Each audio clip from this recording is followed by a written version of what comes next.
Let's talk now to the Conservative MP for Weston-super-Mare, former Minister John Penrose. He's been personally appointed by the Prime Minister as his anti-corruption champion. I think that's the correct title, isn't it, Mr Penrose? Good afternoon.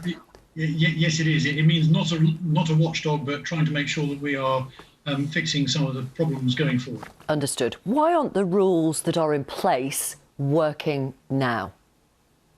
So you're absolutely right to say that the rules were a big step forward when they were first passed. So they are a major improvement from where we were before. But that's 7 years ago. The world has moved on, and so there are a number of things which need to be improved about them, I would argue. One of them, at least, is that we have all these different registers of, which are designed to make it easier for transparency to happen, for people to be able to piece together the different bits of the jigsaw so you can work out whether or not this person is lobbying on behalf of that company and whether or not anybody has been involved with making donations to any political party in the past and so forth. But the trouble with it is that you can't put the different bits of the jigsaw together. You can't do a sort of proper computer search on the different databases, and you need to be able to do that in order to be able to get to the truth, put everything together and make sure the transparency, which was always envisaged, actually works in practice. Why do we need rules at all? Why can't people just behave appropriately? Well, wouldn't it be great if we lived in that kind of a world? But sadly, while most of us are law-abiding, and certainly I would argue the vast majority of people who try to stand for election, either to Westminster Parliament, but also to the devolved assemblies, to local councils as well, most people are in it for the right reasons, out of a sense of public service.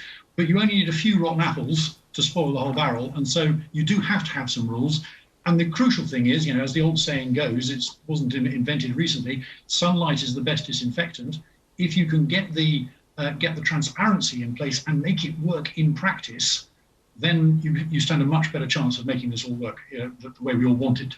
Is David Cameron a rotten apple? No, I think that David Cameron, he's the man, don't forget, who is responsible for not just introducing the original lobbying legislation, where there was little in place at all before. He's also the person who set up the first ever, and so far I think the only, anti-corruption global conference, which happened in London in about 2016. So no, I don't think he's a rotten apple at all. But it is important that we, all of us, behave in the right way, and without getting drawn into individual cases. He will want to make sure that he's being seen to have done the right thing too. The perception from normal people, from voters, is that it looks like there are different rules for the political class. And that clearly can't be right, can it? The important thing is that you need to make sure that people who are in a position to either use their position for good, or if they're wrongly motivated, use it the wrong way, use it for bad, you've got to be able to see clearly that things are being done in the right way and that there's a level playing field for everybody. Everybody should be equal before the law is a sort of kind of fundamental piece of not just our democracy, but most democracies across the globe. Yeah. But I mean, David Cameron didn't break any laws by texting his friend Rishi Sunak, did he? It just looks bad. So this is the point about trying to make sure that if you have the right degrees of transparency, then people can text their friends till the cows come home. What matters is what was discussed and was actually anything untoward happening. If someone does a text and they're just inviting someone out for supper, no big deal at all. But if there's something that's dodgy going on, you need a bit more detail behind it, just to say, well, hang on a second, what was discussed? What was the issue that was being, who were you representing at the time? Or was it just two old friends meeting up? That's the crucial bit of missing information, which is why I'm saying you need to have this better information. And equally, incidentally, the disclosure rules about who ministers meet and when they meet them, that should probably be a bit broader than it is now, because it isn't just ministers who matter. It's also the political advisors. It's also senior civil servants. They all have influence. They also always have a voice. They are always people who are worthwhile lobbying. And at the moment, some of them are caught by these rules, but not all. And we probably need to broaden them to include all the other players in the game as well.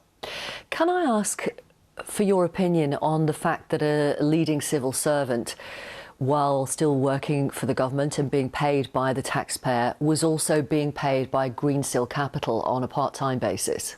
You raised your eyebrows to heaven then, so... Yes.